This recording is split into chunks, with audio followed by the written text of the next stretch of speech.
Hi guys, আসসালামু আলাইকুম। কেমন আছেন সবাই?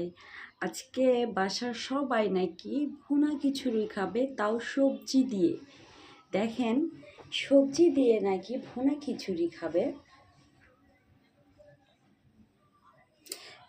তাই সবজি কাটতেছি, সবজি দিয়ে তাদের ভুনা খিচুড়ি রান্না করে দিতে হবে। আর ভুনা খিচুড়ি রান্না করায় সবজি দিয়ে রান্না করলে ভুনা খিচুড়ি লেটকা হয়ে যাবে না।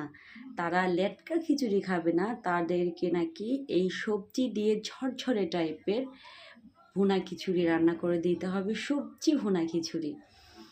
এর আগে আমি এত ঝরঝরে করে রান্না করি নাই, কারণ ভুনা খিচুড়ি যেহেতু সবজি খিচুড়ি রান্না করে, সবজি খিচুড়িতে তো আপনার লেটকা টাইপেরই খায়, তাই না? তো এরা আজকে ঝরঝরে রান্না করতে বলছে।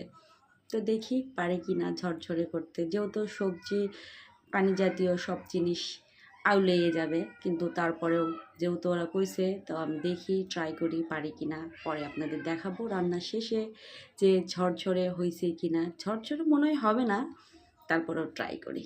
ওকে, রান্না শেষে দেখাবো আপনাদেরকে।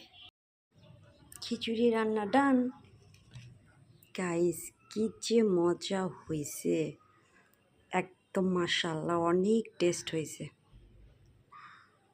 ঝরঝরেও হয়েছে, অনেক সুন্দর হয়েছে মাশাআল্লাহ।